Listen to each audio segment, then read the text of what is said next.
প্রান্তর, যেটি বলছিলাম, সময়ের অপেক্ষা করেন শুধু, ভিনি জুনিয়র আরও গোল পাবেন সেটি কিভাবে তিনি শুনলেন। এবং দেখুন, আবারও সেই বোকামির কারণে রক্ষণ ভাগের সেখান থেকে এমন একটি খেলোয়াড়কে আপনি ডস দিবেন, সেটা তো কোনোভাবেই সম্ভব নয়। দেখুন, তাকে কিন্তু ধরে রেখেও কিন্তু পারেননি, কতটা গতিশীল এবং চমৎকারভাবে তাকে কিন্তু গোলরক্ষককে পরাস্ত করে প্লেসিং শটে বল কিন্তু আস্তে আস্তে করে জড়িয়ে গেল জালে।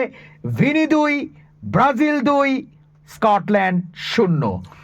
মাঝে মধ্যেই আমরা দেখি যে মেসিকে এরকম করে জড়িয়ে ধরে ট্যাকেল করে থামাতে চান ডিফেন্ডাররা, এবং সেই কাজটাই হলো সেখানে।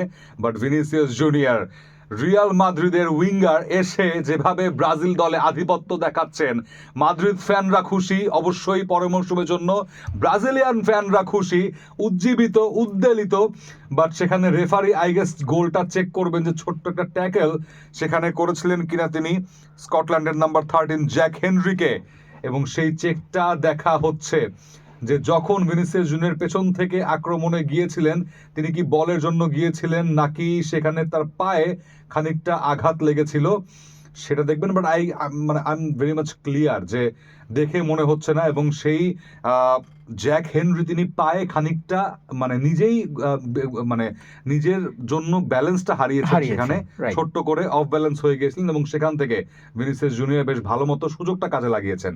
আই গেস সেখানে VAR এর সাহায্য নিয়ে রেফারি মাঠে ফেরত আসছেন এবং রেফারি সবাইকে সরে যেতে বলছেন, তিনি ডিসিশনটা জানাবেন।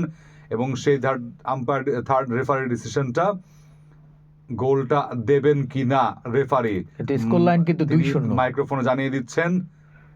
আই গেস সেখানে গোলটা কি রেখেছেন আমার মনে হচ্ছে না।